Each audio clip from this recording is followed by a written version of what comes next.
Okay, so in class this week we basically went over, besides all those presentations, we went over what it means to be a fitness leader and what we need to do to become better in the future.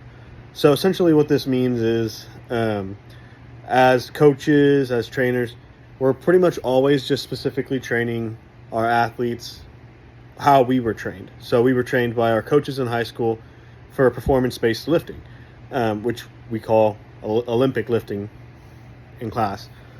So Olympic lifting is good for the short term, makes you stronger, makes you bigger, makes you faster. But a lot of people, when you get older, that's not something you really want. You just want to be fit. And as fitness leaders, we need to find a way to learn these programs and be able to adapt so that our trainees don't get turned off from lifting because all we do is make them do Olympic lifts that could be stressful on their bones nowadays. In general, we need to be able to adapt as leaders. We need to be always looking for new techniques, looking for new training methods.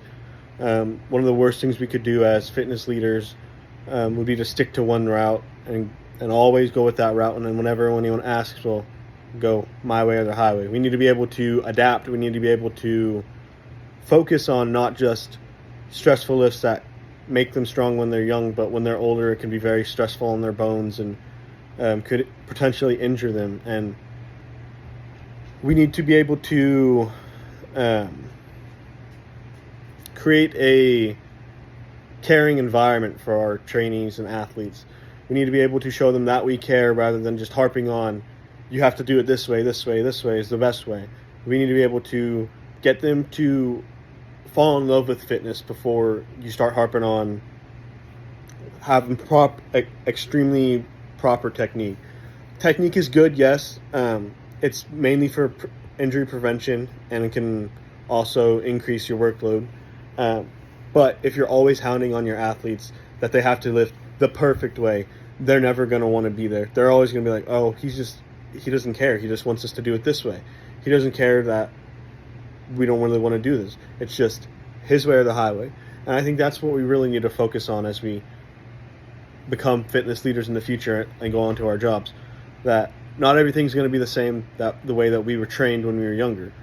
Things that change. We need to adapt. We need to strive to be better than what we were. And it's going to be tough. A lot of us are going to be coaches and stuff like that. So it's going to be more performance-based is what we should be training for. But we need to still find a way to show them how they can be fit in the future rather than just Olympic lifting now and hoping that they find their way in the future. We need to be able to train them and show them what they can do in the future in other ways rather than all these stressful lifts on how they can be fit. Because there's not just one way to be fit, there's many ways to be fit.